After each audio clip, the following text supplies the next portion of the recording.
Hello students, welcome back to another learning video. Now in today's video lecture, I am going to look at Delhi University's 2021 complete M.A English Entrance question paper.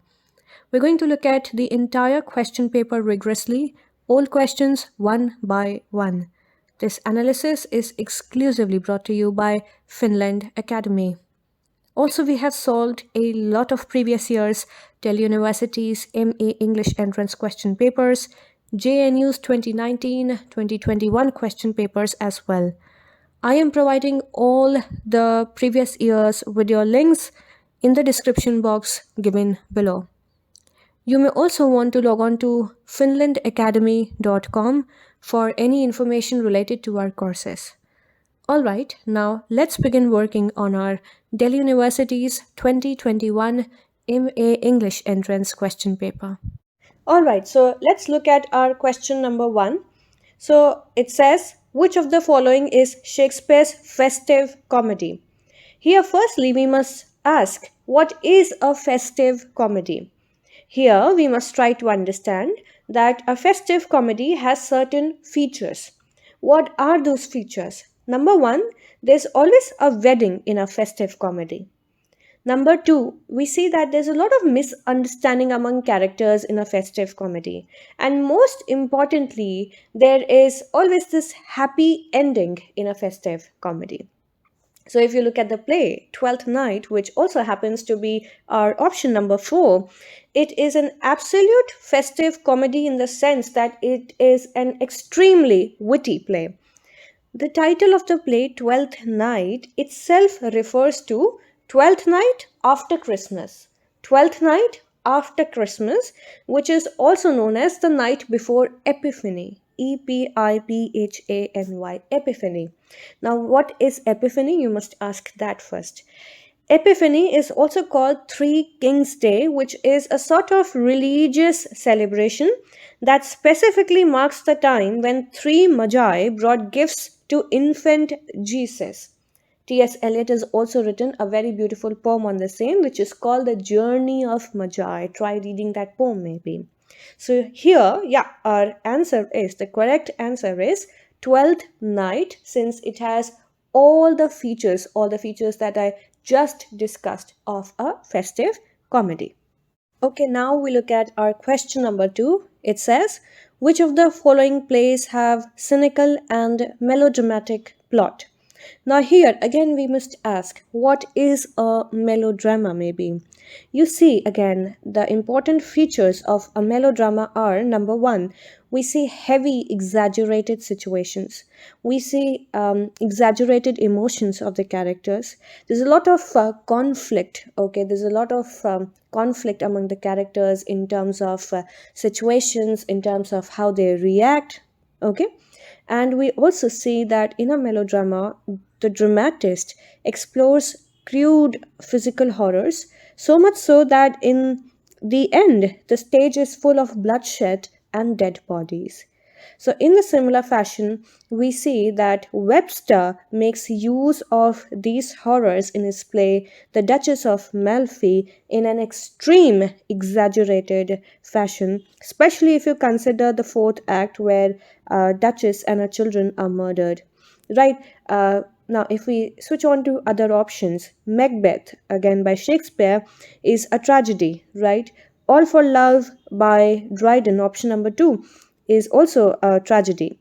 And then The Family Reunion, that is option number 4 by T.S. Eliot. It's a play about a hero acknowledging his real home somewhere on the other side of the despair, as quoted by T.S. Eliot himself.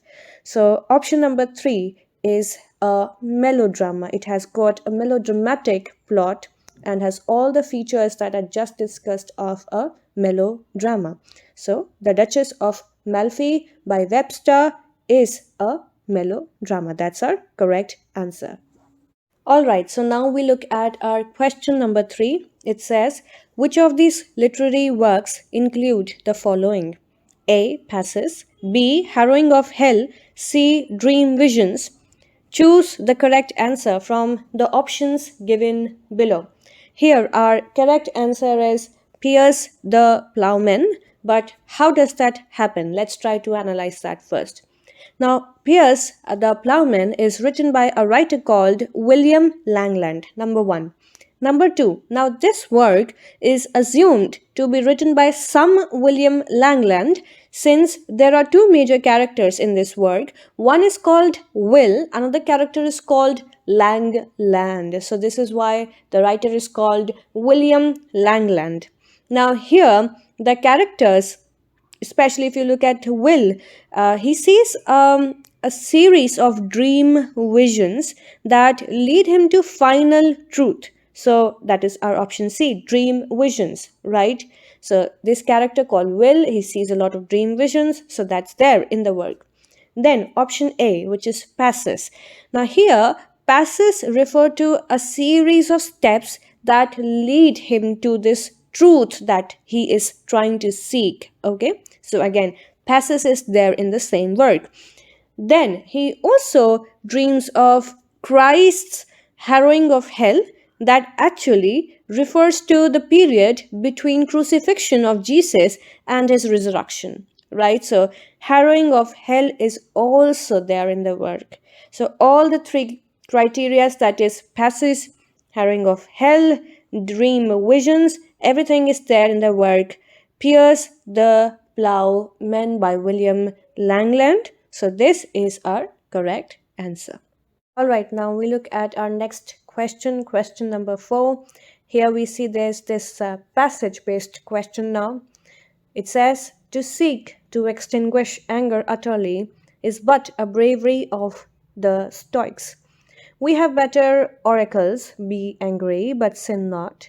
Let not the sun go down upon your anger. Anger must be limited and confined, both in race and in time. We will first speak how the natural inclination and habit to be angry may be attempted and calmed. Secondly, how the particular emotions of anger may be repressed or at least refrained from doing mischief. Thirdly, how to raise anger or appease anger in other. The above extract reminds one of the writing style of Francis Bacon, Ben Jonson, John Milton, Thomas Hobbes. Now, here, first of all, we must try to understand that this particular passage that you see, right, it's been taken from this very popular essay called Of Anger by Francis Bacon. Now, here, Bacon tries to explain how anger is an integral part of our lives, and the fact that to sort of extinguish it completely does not at all make any sense. Only Stoics, who are those Stoics? That is, people with high mental levels of stability can control it. See this line, to seek to extinguish anger utterly is but a bravery of the Stoics. The first line, that only people with high levels of stability can control anger. Then, in the next set of lines, he tries to explain that it's important to give space to emotions of anger, but one must also learn to take charge of how we act. As Bacon puts it very rightly, that anger must be limited and confined. Look at the second line, anger must be limited and confined, that we must learn to take charge of how we act towards certain situations. And then in the next few set of lines, he tries to explain how we must learn certain ways to control and manage anger so that it doesn't become dangerous, it doesn't become noxious, it doesn't become pernicious, or it doesn't become destructive for us and also for others, right? And then if we look at the last line wherein he says, thirdly, how to raise anger or appease anger in another. Appease anger in another. Now this very thing refers to learning and managing clever ways to calm others down when they are put in angry situations, right? So this is a little summary of the passage so that you understand what's written there, and solving the questions then become easier for us, right? So we move on. The above extract reminds one of the writing style of, I've already given this answer, it's Francis Bacon. Now we look at question number 5. Again, here the passage remains the same. The question that follows it is different. Okay. It asks which one of the following options gives best expression to the central message of the passage. Now, here, if we consider option number 3, that is, anger must be limited and confined both in race and in time. Look at this line in the passage, line number 3. Anger must be limited and confined both in race and in time. We will first speak how the natural inclination and habit to be angry may be attempted and calmed. Now, this particular line focuses on learning to manage and control anger, something that this passage exclusively has been talking about. So, the question is which one of the following options gives best expression to the central message? Central message. That's the important keyword here. So, this particular line, that is, anger must be limited and confined, very, very aptly expresses the central message of the passage. So, option number 3 is our correct answer. Now, we look at question number 6. Again, the passage remains the same. The question that follows it is different. The author of the given passage appears to be in a dash. Of course, we see that Bacon is contemplating, heavily contemplating. He's being extremely thoughtful. So, yes, our answer is option number 1, that is reflexive. Of course, he's not narrative here. He's not very descriptive, but he is descriptive. But if we look at it majorly, it is a very contemplative mood. So, this is why we are cross checking option number 1, reflexive. And if you look at option number 4, that is spiritual mood, of course that is not the case at all. He's not talking about transcendental in any sense. So option number 4 is not the right answer. Option 1, that is reflexive mood, it is the right answer here for us.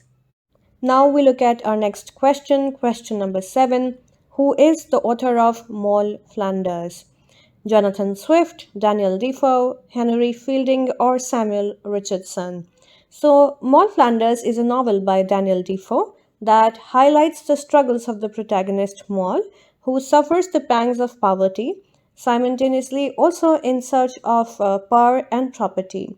Defoe very, very beautifully highlights the themes of sin, redemption, and reward in his work. So, our correct answer is option 2, that is Daniel Defoe. Now, we look at our next question, question number 8. Identify the correct statements from the ones given below. Ben Jonson fought bravely to restore the classic form of the drama. Yes, his work, Every Man in His Humour, was published in 1598. Then we have Walpole is Ben Jonson's first comedy. No, it was first published in 1605. Ben Jonson killed an actor in a duel and only escaped hanging by pleading benefit of clergy. Yes, Ben Jonson killed an actor called Gabriel Spencer. Gabriel Spencer was the name of the guy, okay? And option number D, in his Every Man in His Humour, Shakespeare acted one of the parts. Yes, Shakespeare did act one of the parts. So it says choose the correct answer from the options given below. Our correct answer is A, C, and D. That is number 1, Ben Jonson did fight bravely to restore the classic form of the drama. And then C is Ben Jonson killed an actor. I just told you he killed a guy called Gabriel Spencer. And in his Every Man in His Humour, Shakespeare did act one of the parts. So D, A, C, and D are our correct options. All right, now let's look at our question number 9. Which of the following is not true about anti foundationalism? Now, as the term suggests, this is one philosophy that rejects any kind of foundational approaches. They reject number 1, metaphysical ideas, number 2, any kind of foundational principles or any kind of foundational approaches that explain the idea of absolute truth. Okay. Now, for example, if you look at philosophers like Nietzsche, if you look at philosophers like Stanley Fish, These are some of the notable anti foundational philosophers. If we try to consider all these options one by one, now what did I say? Keep that in your mind that it rejects any foundational principles that explain the idea of absolute truth, right?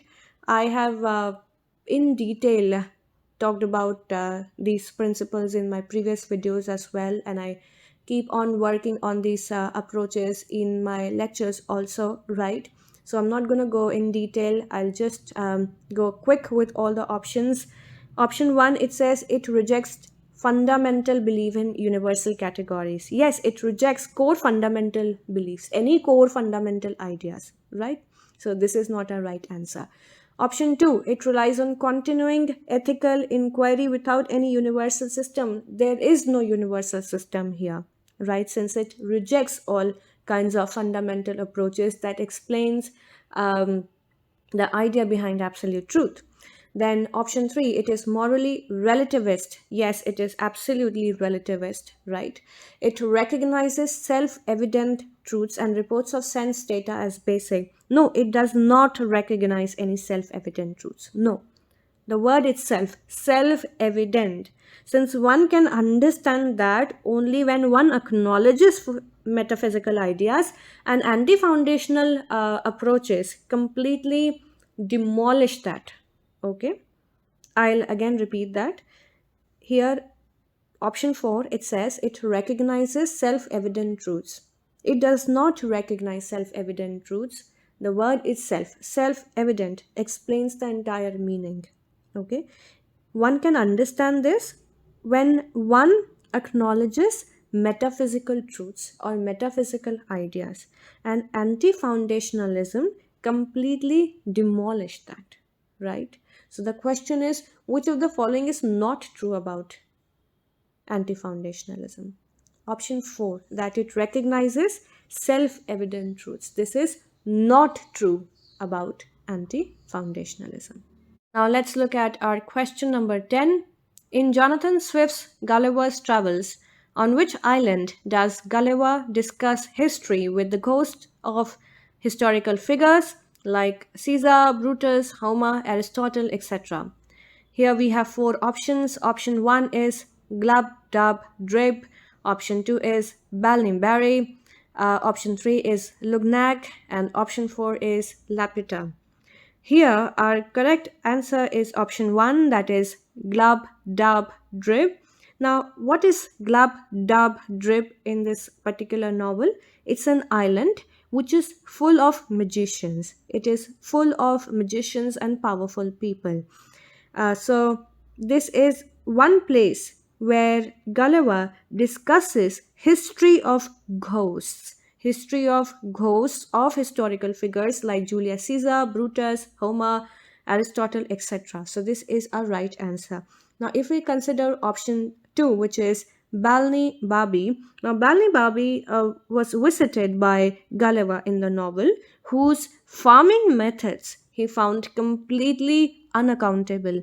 He visits this place after he was rescued by the people of another place called Lapita. Okay, now if you try to consider the series of places that Gulliver goes on to visit in this particular novel. Now, see, in this particular year, they asked you this. Probably next year, they may ask you another series, another question in relation to what he visited, what comes first, what comes later, like that. So, I'll give you that series. Number one, he goes on to visit Lilliput. Okay, then he goes to another place which is called Brob Ding Nag, and then he goes on to this place called Laputa, and then we have this place called Balny Babi, which is also your option number 2 here. Then he goes on to visit this place called Glub Dub Drib, which is your option 1 here, and then he goes on to visit this another place called Lugnac, which is your option 3 here, and then the last place, the most beautiful place in the novel that he goes on to visit, is called country of Huinums. Okay, Huinums is the word or the place here, right? So that was our question number 10, and our correct answer is option 1, that is Glub Dub Drip, right? All right, now we look at our next question. Question number 11. Read the statement. What is the statement? Modernism was a break with the past and the concurrent search for new forms of expression.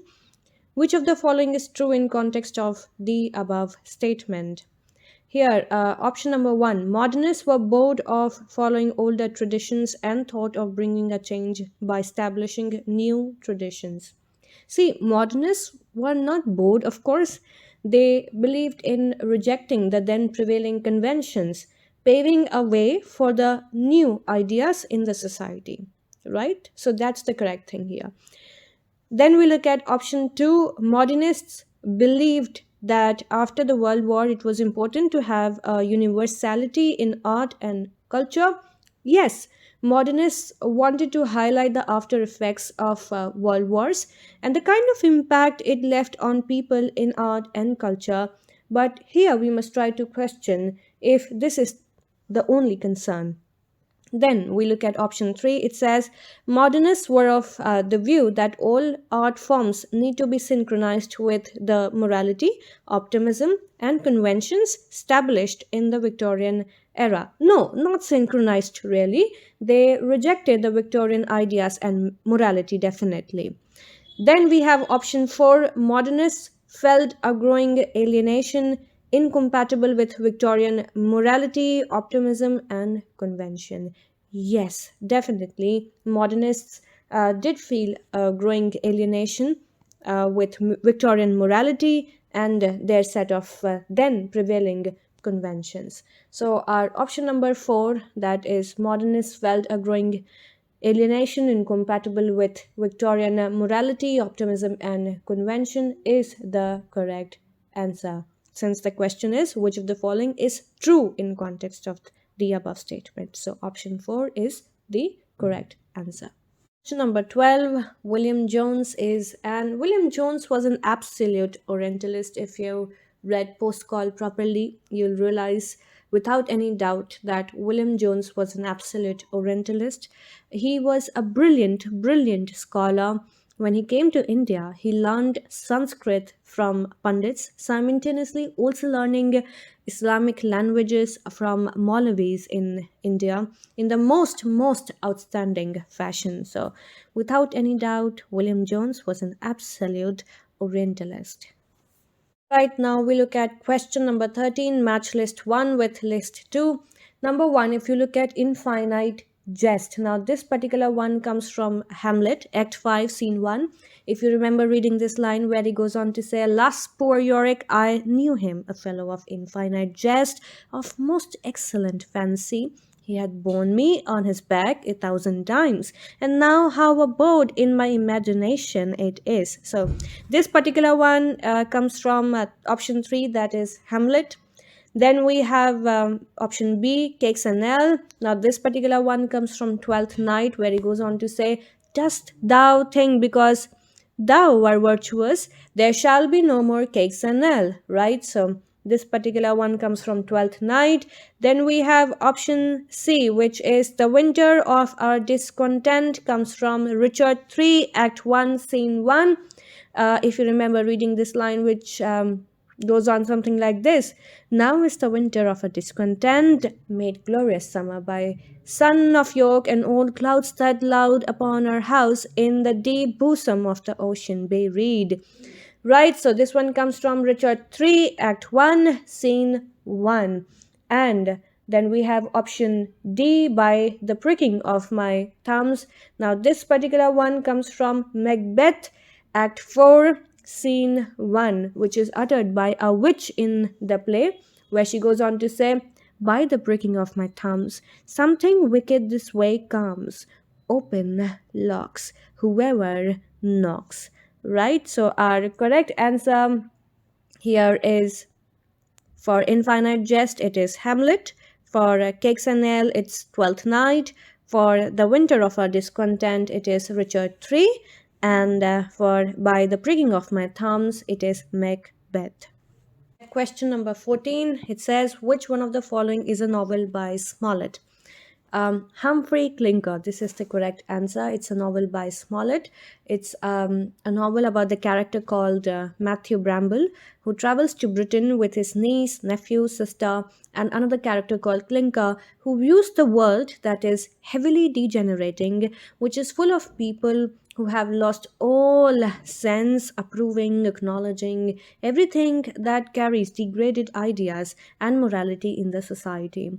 So, option 3, that is Humphrey Clinker, it's a novel by Smollett. Clarissa is a novel by Samuel Richardson, and then Jonathan Wild is by Henry Fielding, and A Sentimental Journey Through France and Italy is by Lawrence Stern, and Humphrey Clinker, of course, by Smollett. Question number 16. Dash is a type of lyric poem perfected by Robert Browning. Easiest question that you can get, literally. Ode, limerick, dramatic monologue, or elegy. So, in a dramatic monologue, you have an imagined speaker, number one. Number two, this particular speaker addresses a silent listener, and this silent listener is not the reader. Okay, please remember that. For example, you have The Last Duchess by Robert Browning, a very, very popular dramatic monologue. Or if you also look at Love Song of J. Alfred Prufrock by T.S. Eliot, right? Another beautiful example. So, dramatic monologue is a type of lyric poem perfected by Robert Browning. Option number 3 is our correct answer. All right, now we have our next question. Question number 17. Which of the following works of John Keats makes use of the dream vision, a mode of narrative widely used by medieval poets? What is a dream vision, first of all? Number 1, dream vision is assumed to be divine in nature, where dream of the poet is considered to be revealed knowledge within his heart, which would otherwise not have been possible by the writer to achieve in the conscious state. I'll repeat that again. Otherwise, it would not have been possible by the writer to achieve in the conscious state. For example, The Fall of Hyperion is also subtitled as a dream, where Keats goes on to say, fanatics have their dreams, wherewith they weave a paradise for a sect, the savage too from forth the loftiest fashion of his sleep. Okay, so The Fall of Hyperion is very much a dream vision, so option number 2 is our correct answer here. We look at question number 18. Which of the following is an or are example or examples of a literary ballad? A. The Rhyme of the Ancient Mariner. B. La Belle Dame Sans Marseille. Or C. Proud Macy. Choose the correct answer from the options given below. What is a literary ballad? First of all, it's a narrative song, number 1. Number 2, it is written in stanzas. Number 3, it is passed down orally from one generation to another. So it's a narrative song which is written in stanzas and passed down orally from one generation to another. That is a literary ballad for you.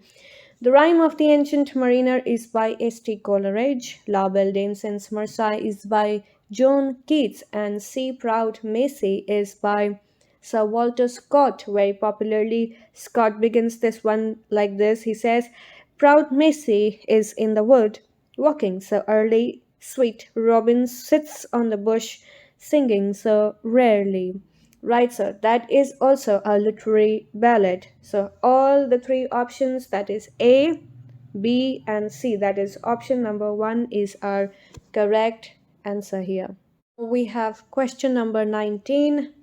Choose the correct order of P, Q, R, S set to complete the paragraph.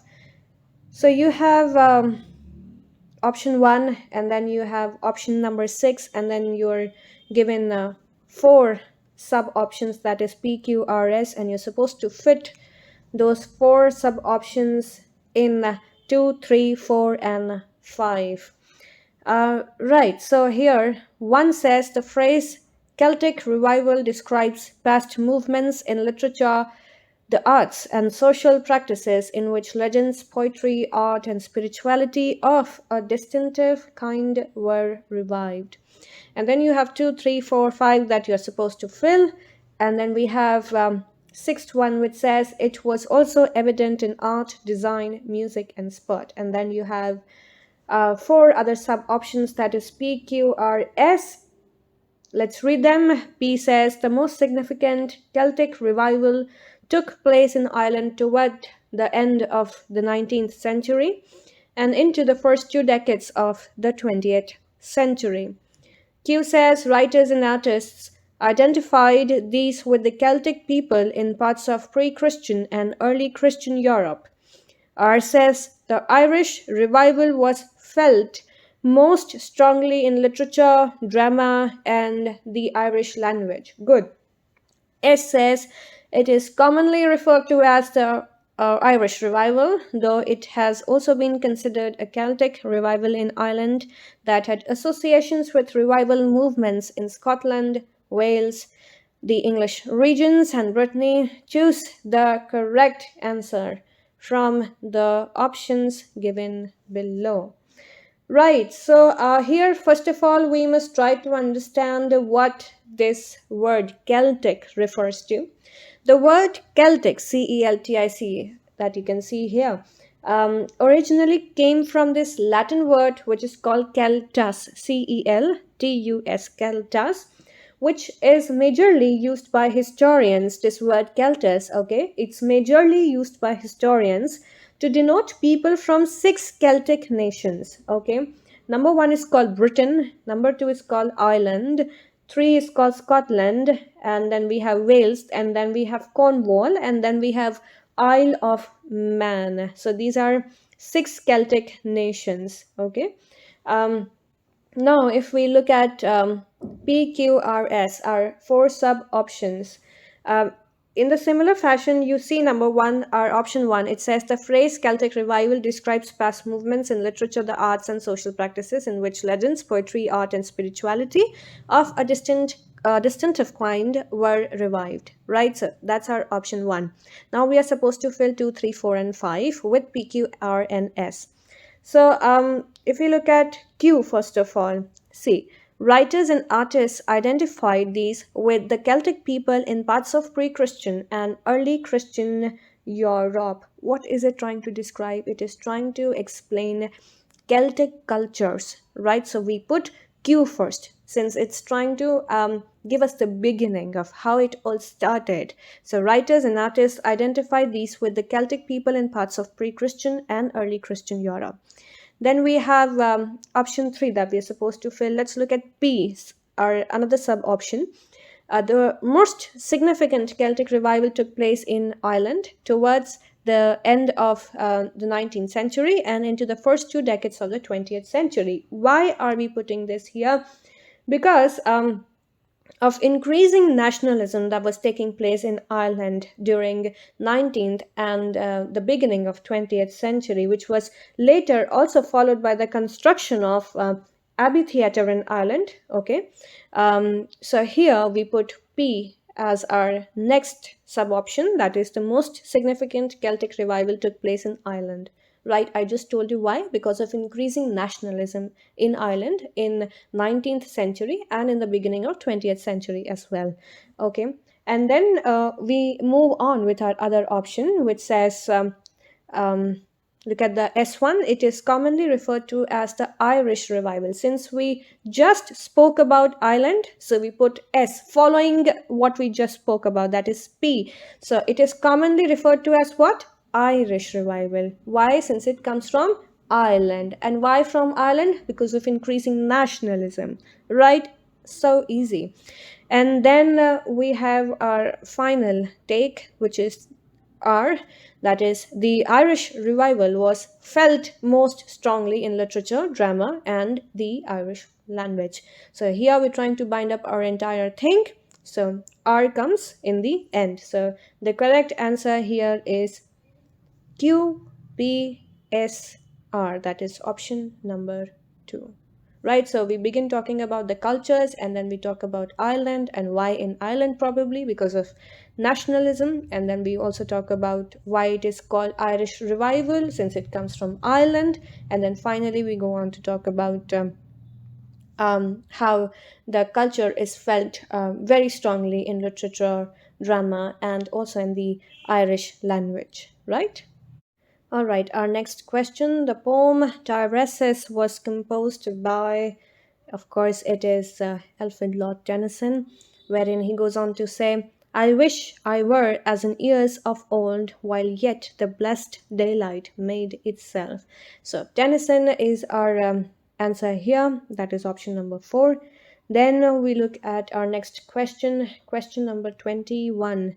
Elizabeth Barrett Browning was, of course, she was a popular Victorian English poet, also wife of another important popular Victorian poet called Robert Browning. She was chiefly known for her love poems, okay? And she was also very, very reverently received in United States for her work called The Runaway Slave at Pilgrim's Point. It was a highly revolutionary work that protested against slavery in United States. So Elizabeth Barrett Browning was a poet. Now, next question, question number 22. Which of the following popular French novels was not written by Flaubert? Madame Bovary, The Flowers of Evil, Memoirs of a Madman, or The Temptation of Saint Anton? The Flowers of Evil is the correct answer. It's a work which was written by Charles Baudelaire, and Madame Bovary, of course, Memoirs of a Madman, and The Temptation of Saint Anton, all were written by Flaubert.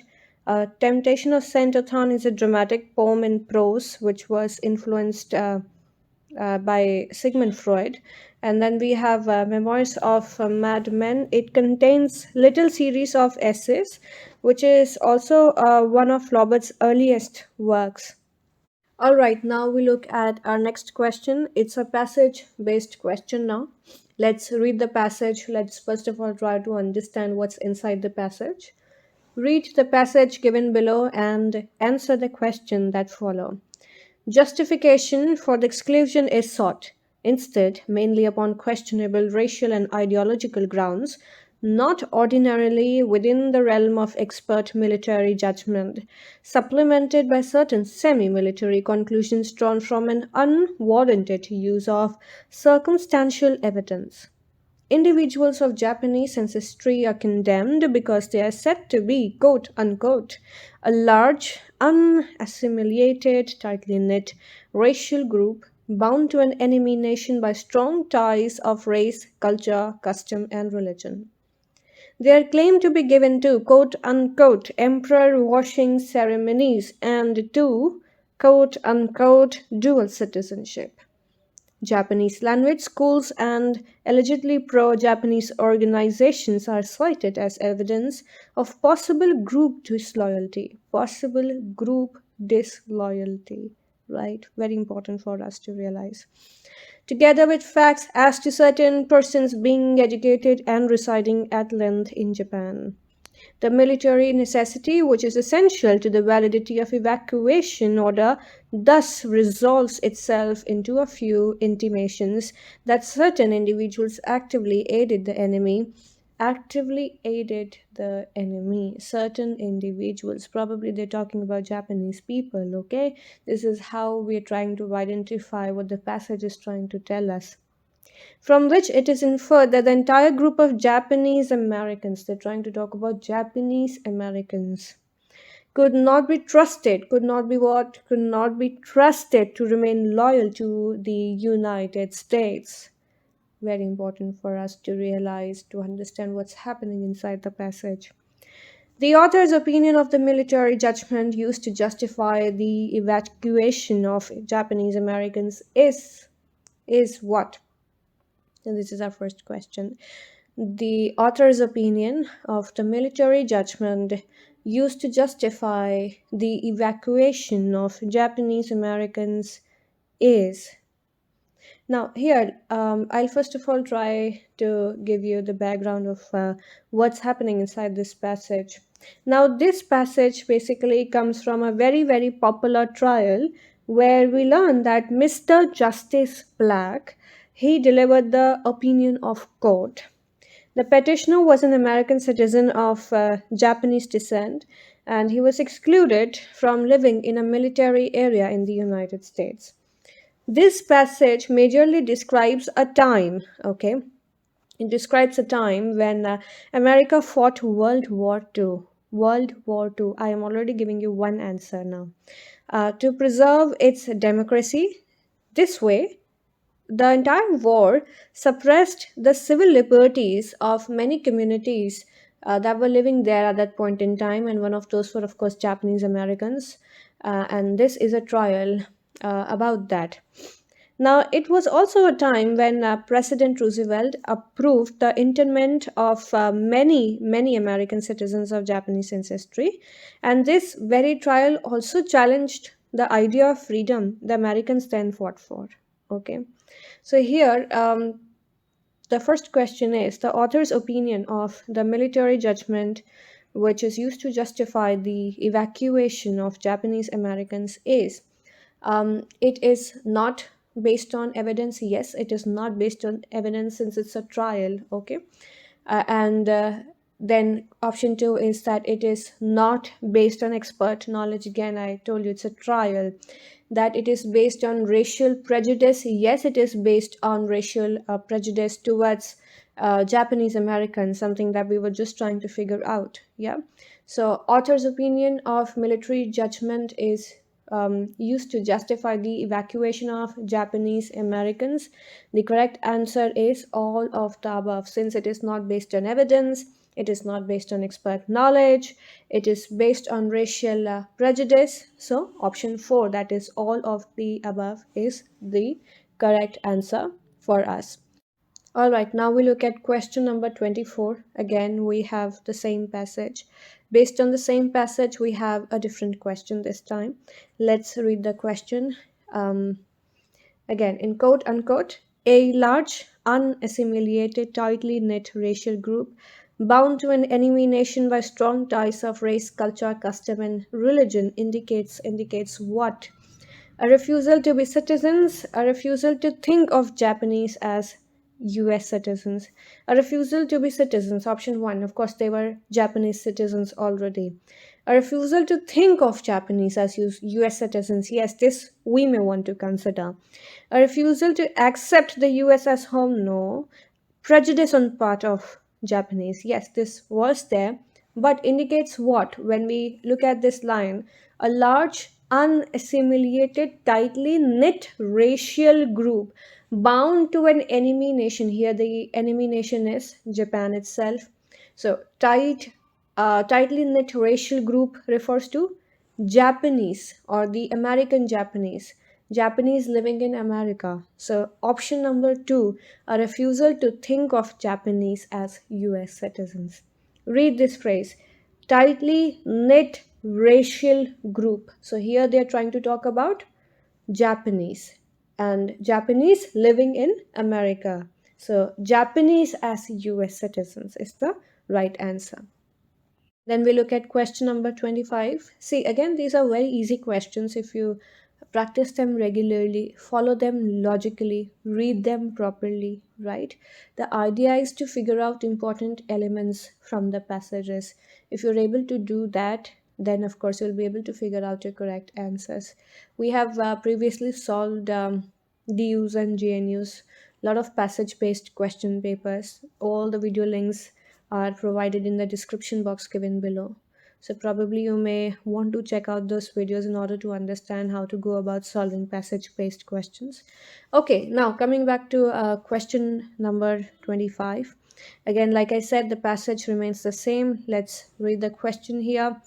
It says the passage refers to the internment of Japanese during World War II, internment of Japanese during World War One, internment of Japanese Americans during World War II, or internment of Japanese Americans during World War 1. Okay, like I just explained to you in the beginning, that this passage describes a time when America fought World War II to preserve its democracy. And this very war, the very nature of war, suppressed the civil liberties of many communities. So I already gave you that background. So the correct answer here is internment of Japanese Americans during World War II. That is option number 3, right? Now, let's look at our next question again. It's the same passage here, and we have a different question this time. It says, an entire group being treated with suspicion for the actions of a few individuals is an example of what? Xenophobia, othering, race baiting, or all of the above. What is xenophobia? First of all, option 1, if we look at it, it's a kind of prejudice against other set of communities. Prejudice against other set of communities is called xenophobia. So that is already there because we see Japanese Americans facing that in United States. So xenophobia is already there. Okay.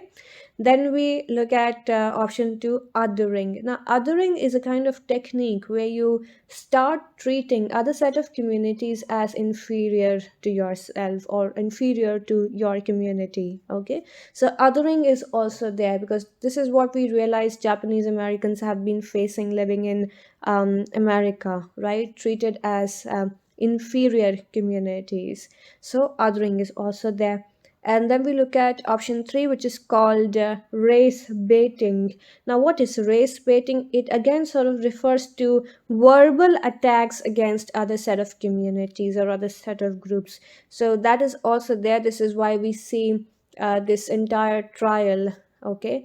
And then option 4 is all of the above. So like I said, xenophobia is already there, othering is also there, and race baiting is also there. So our correct option is, our correct answer is option number 4, that is all of the above. All right, we look at our next question, question number 27. Who wrote the phrase Wordsworthian or egotistical sublime? Now, it was a term which was first used by John Keats, your option number 1, in a letter to Richard Woodhouse in 1818, when he explained that a poet has no identity or no self of his own. It has everything and yet it has nothing. That was John Keats's idea.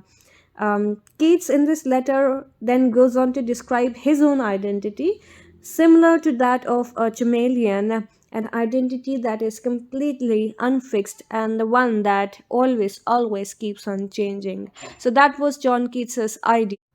Then we have question number 28. Pick the odd one out. William Hazlitt, Richard Steele, Charles Lamb, or Thomas D. Quincy. Of course, it is Richard Steele, who was a senior to all these three. He also co-founded the magazine The Spectator with his friend Joseph Addison. So it's option 2, Richard Steele. Next, our question number 29. Who wrote Agnes Gray? Agnes Gray is a novel written by Annie Bronte. That is your option number 4. But what is this work basically about? Let's try to understand that. Agnes Gray basically is a story about the Gray family whose head, Richard Gray, ends up losing all his savings. This story beautifully depicts how women of the family take the control to manage financial needs of the house, especially the youngest girl, our major character, that is Agnes Gray herself, who then starts to work as a governess to support the entire family. This novel is also called a Bildungsroman since it is inspired by Annie Bronte's own life, who too worked as a governess to support her family during financial crisis. So, Agnes Gray is a novel by Annie Bronte.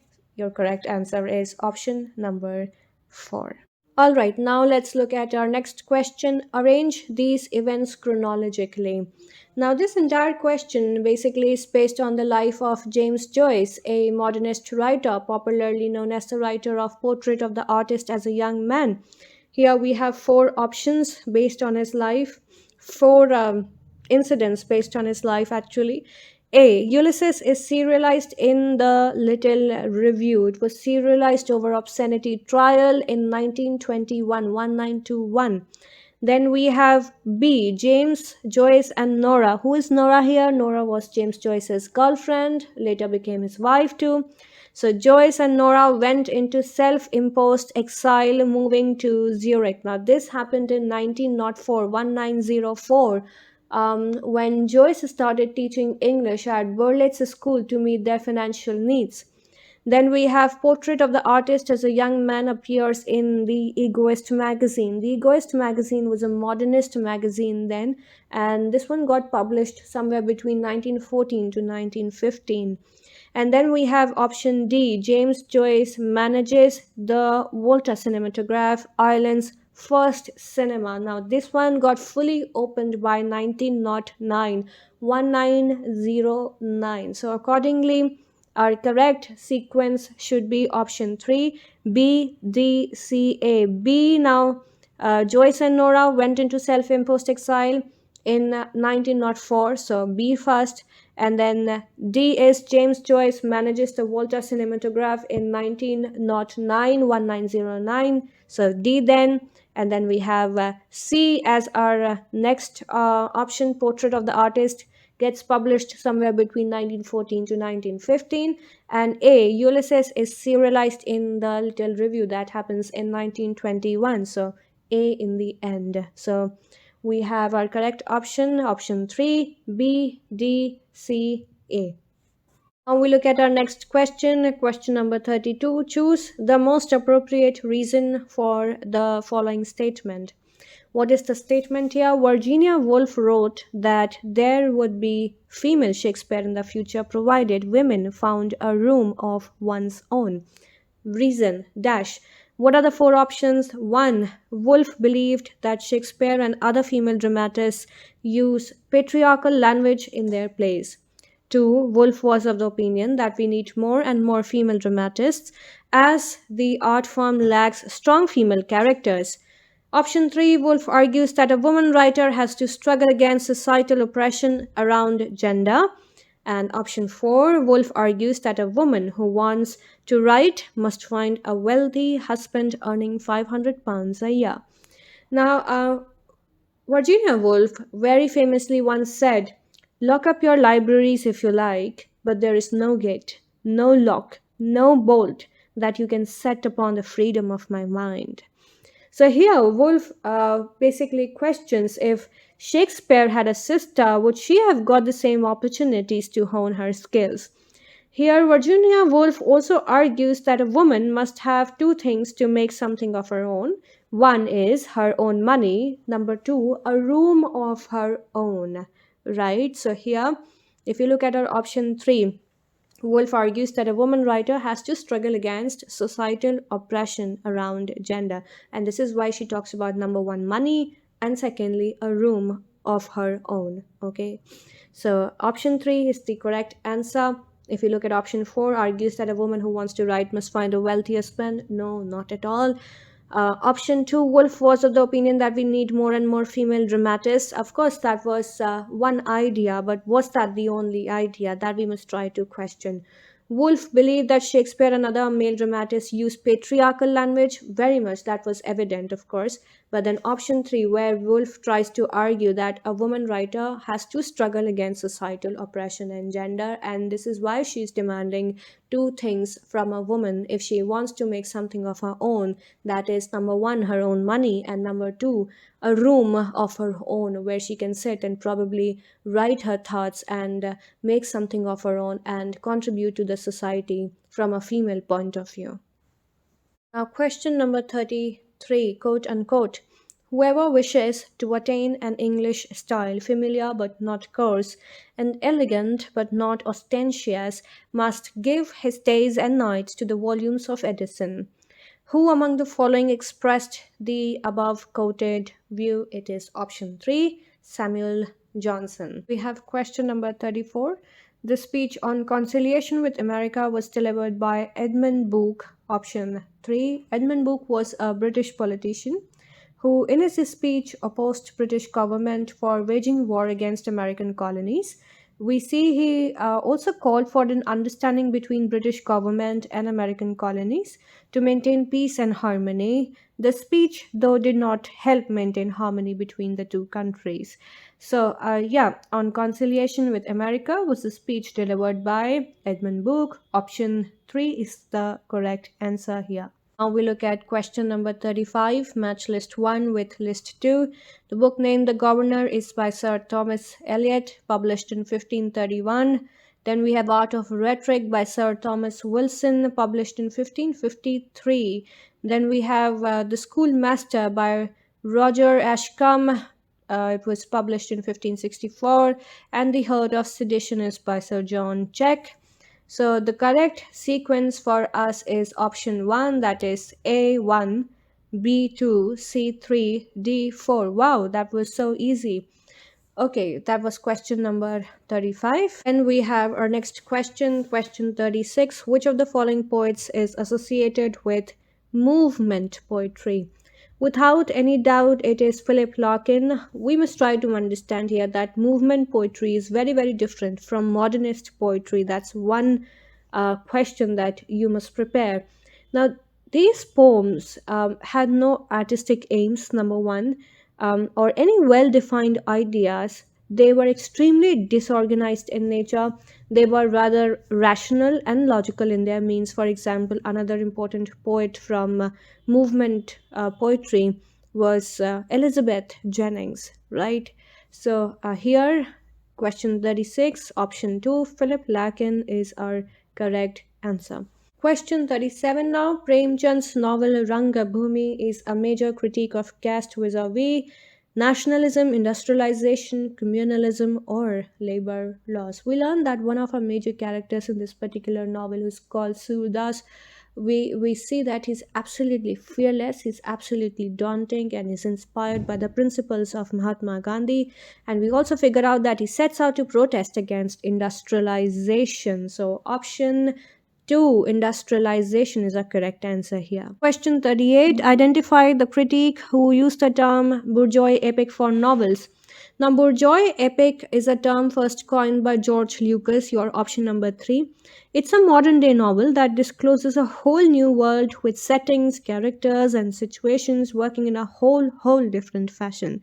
So that is a bourgeois epic coined by George Lucas. Now we look at our next question, question 39. Which of these statements is or are true about the Bloomsbury group? A. It was a group of associated English writers, intellectuals, philosophers, and artists in the first half of the 21st century. No, this is wrong. Not in 21st century, but in the first half of 20th century. In the first half of 20th century. So option A is absolutely wrong. Then we have B. A historical feature of these friends and relations is that their close relationships all predated their famous writers, artists, and thinkers. Yes, this is absolutely right. Then we look at option C. The lives and works of the group members reflect in large part the influence of G.E. Moore. Yes, this is also right. They were all influenced by G.E. Moore. Then option D, this group contained a loose collective of friends and relatives who were closely associated with the University of Cambridge for the women, correct, and King's College London for the men, no. King's College London for women, and this is how option D becomes the wrong option. So B and C are our correct answers. Let's look at the 4 options that we have. Yes, option number 4, B and C only. This is our correct answer. At question 40, which among Shakespeare's history plays are commonly believed to make up Henriot? Now, Henriot basically is a group of 4 historical plays by William Shakespeare. What is that? It's a group of 4 historical plays by William Shakespeare. So in that sense, only option 3 has got 4 plays. Richard II, Henry IV Part 1, Henry IV Part 2, and Henry V. Option 3 becomes our correct answer. If you look at option 1, it's got 3 plays. Option 2, it's got 2 plays. Option 4, again, it's got 3 plays. It's only option 3 that it's got 4 plays. And what is a Henriot? It's a group of 4 historical plays, like I just explained to you, right? So option 3 is our correct answer. All right, now we look at question 41. Match list 1 with list 2. One side you have these important set of writers. On the other side you have this set of works. Option A is Philo. Philo was a Jewish philosopher who lived in Alexandria. Then option B, we have Marcus Aurelius. Marcus Aurelius was one of the last Roman emperors, popularly known among 5 good emperors. He was also a Stoic philosopher. Then next we have Callimachus. Callimachus was an ancient Greek poet known for his aesthetic philosophy popularly. Then we have Cicero, who was a Greek philosopher and a politician too. Now if we look at the 4 options that we have, for Philo it is the third work, that is Every Good Man is Free. Then for Marcus Aurelius it is Meditation, the fourth work. For Callimachus, it is the first work, that is Panax, and then for Cicero, it is the second work, that is Academia. So in that sense, option number 3, that is A3, B4, C1, and D2, that is our correct answer. And we have question 42. Which of the following statements are not true about the absurd drama? Not true. What is an absurd drama? First of all, it's usually illogical, it is meaningless, it is uncertain, it is unconscious, and highly, what you call, anti-realistic in that sense. So our option A, it says it has realistic settings. I just said no, it is anti-realistic. So not realistic in that sense, since they do not follow any accepted norms. So option A is absolutely wrong. B, it has a coherently evolving plot. No, their plots never evolve and they are highly incoherent in nature. So, option B is also wrong. It has logical reasoning, extremely illogical, highly illogical, right? So, option C is also wrong. It parodies the traditional assumptions. Yes.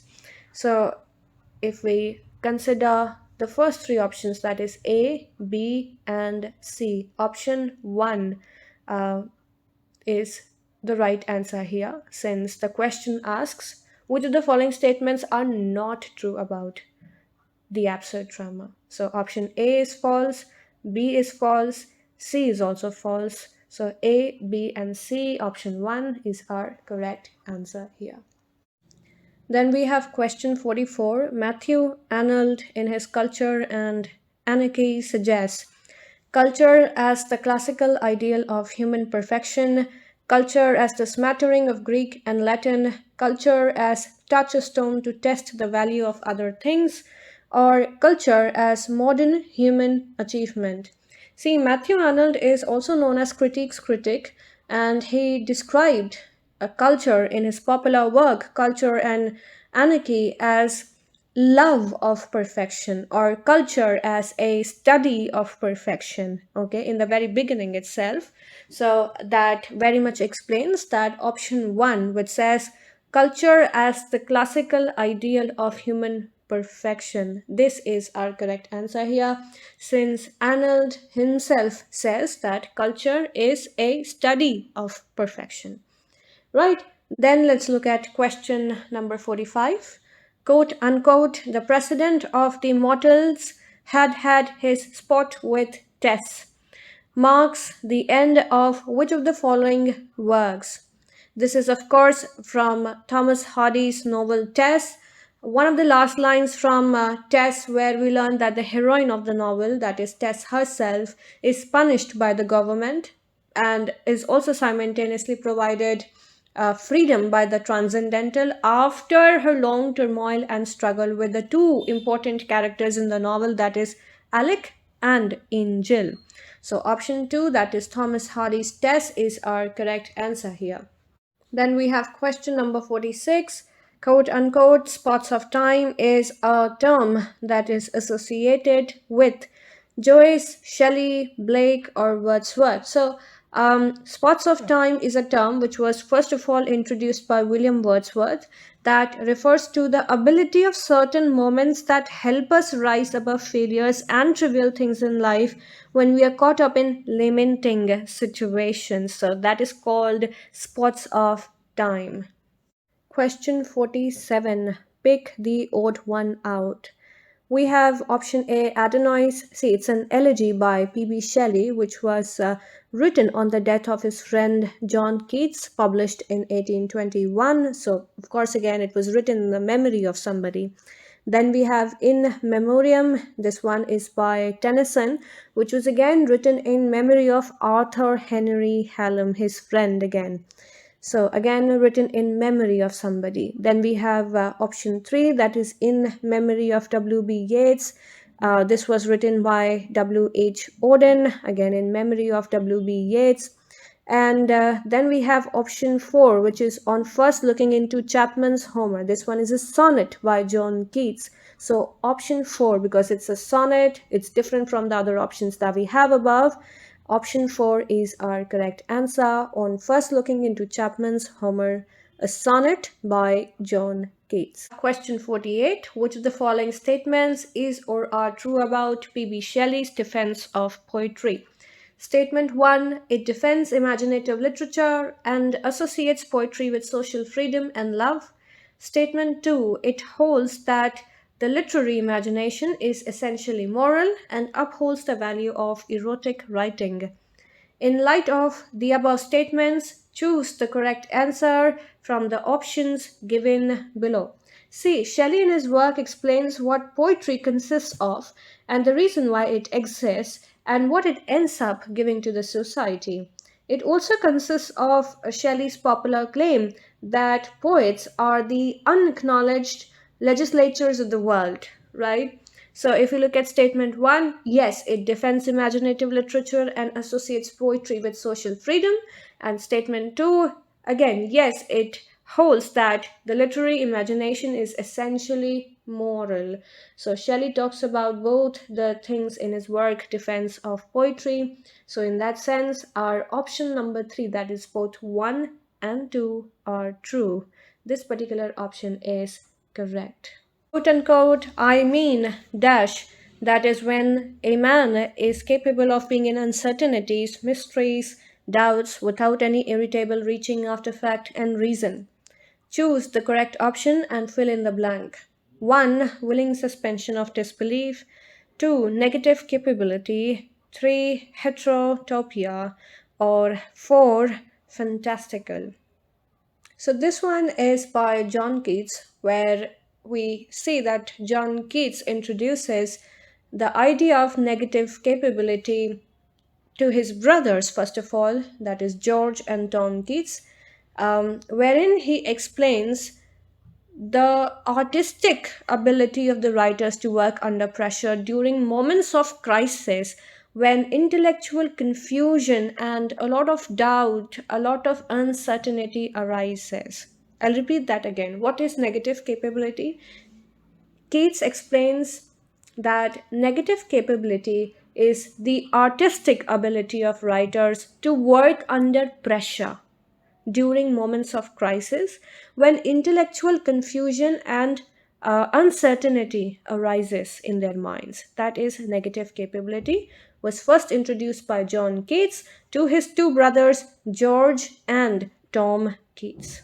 50. Which of the following is not true about Shakespeare's major tragic characters? Alright, so I'm going to take the example of King Lear. It's a tragedy by William Shakespeare. Now let's consider King Lear and simultaneously look at our 4 options. 1. They hail from higher class and are shown in their private affairs. Yes, King Lear is from a royal society and we see his entire affair with his family being shown in the play. Then we have they develop throughout the play. Yes, they do. So it is also correct. 1 is correct, 2 is correct. 3. They come to a realization by the end of the play, just like in the end we see King Lear realizes that Cordelia is his real daughter and the fact that she genuinely loves him. So they do come to a realization by the end of the play. And then we have option 4, they make compromises and reconciliations by the end of the play. No, they don't. They do not really have the time to do that. There's so much murder, there's so much tragedy in the end that they are unable to make up for any reconciliations. So option 4, that is that they make compromises and reconciliations by the end of the play is not true about Shakespeare's major tragic characters. So option 4 is our correct answer here. Next question. Decide on the proper order of the sentences given below. So we have 4 options here. A. Therefore, it appears that she is not romantic in her love for Bertram. Instead, she possesses a practical approach towards her love for Bertram. B. On the contrary, her love seems to get its roots from the practical approach to life. C. She probably realizes that by marrying Bertram, she can achieve the social status which her lower birth denied her. D. To me, it appears that Helena's love for Bertram is neither a religious one nor a romantic one. Choose the correct answer from the options given below.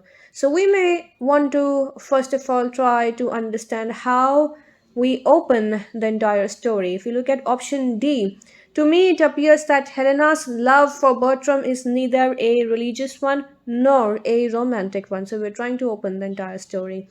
Then we look at option B. On the contrary, her love seems to get its roots from the practical approach to life. So how? From the practical approach to life. So D is followed by B. Then we look at option C, what she probably realizes, why she wants to marry Bertram.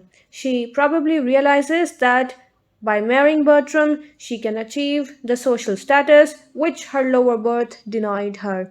And then finally, concluding the entire story, we look at option A. Therefore, we're trying to conclude. It appears that she is not romantic in her love for Bertram.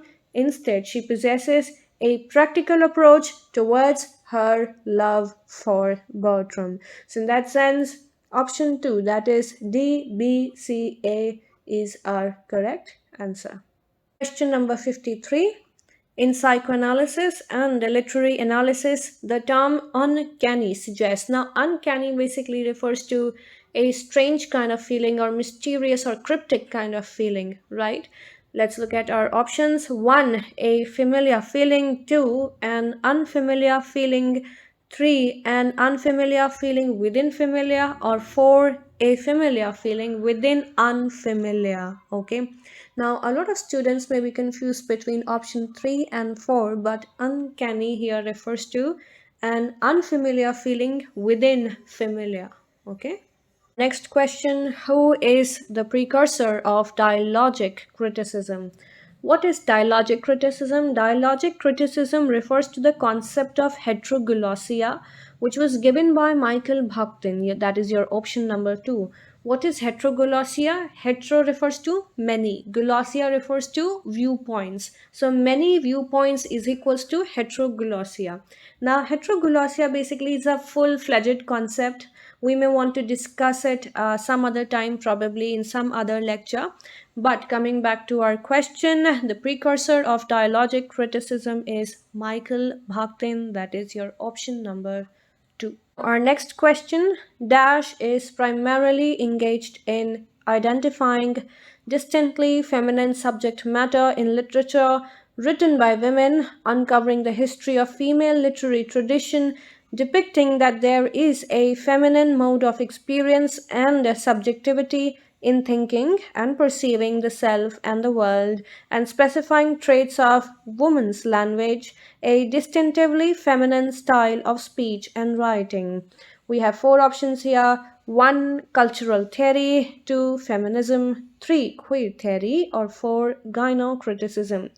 Of course, our correct answer is gynocriticism here. Now, what is gynocriticism? It's a term which was given by Ellen Showalter, a feminist writer, in her work Towards a Feminist Literature. Towards a Feminist Literature is the name of our work, wherein she talks about female subjects written by women themselves, providing a space for women to create, produce, and uncover the history of female literary tradition, also simultaneously giving emphasis on female experiences in understanding their self and core identities, right? So that is gynocriticism. So if we look at the question, gynocriticism is primarily engaged in identifying distinctly feminine subject matter in literature written by women themselves. We have question 57, match list 1 with list 2. Right, on one side we have all these important theories, and on the other side we have all these important set of pioneers. This is a very easy question if you understand all the mentioned theories. For Russian formalism, we have three: Viktor Shuvsky. For subaltern studies, we have Dipesh Chakraborty. For structuralism, we have Claude Levi-Strauss. And for Marxism, we have one Raymond Williams. So your correct option is option number 3, that is A 3, B 2, C 4, and D 1. Right, then we have question number 58. Find out which part of the sentence has an error. If there is no error, mark option 4. Option 4 is no error. 1. The flexibility of language arises because. Because what? Right, so we have no reason there. So probably we're keeping that. 2. Language is not constrained by the need. Not constrained by the need. It's a complete sentence. There is no problem here. To match the form of a word and its meaning. Again, there is no problem here. 1. Option 1 is our correct answer here. The flexibility of language arises because. Because what? Right? Then we move on to our next question, 59. Choose the option which has the correct spelling. It is, of course, option 3, meitnerium. Meitnerium basically is a chemical element first discovered in 1982 in Germany. Meitnerium. Option 3 is our correct answer here. Then we have question number 60, quote unquote, I will love you, dear, I will love you, till China and Africa meet, and the river jumps over the mountain, and the salmon sing in the street. The above lines are an example of hyperbole, alliteration, irony, or personification. Of course, you see the lines are extremely exaggerated, so of course it's hyperbole. Option 1 is our correct answer.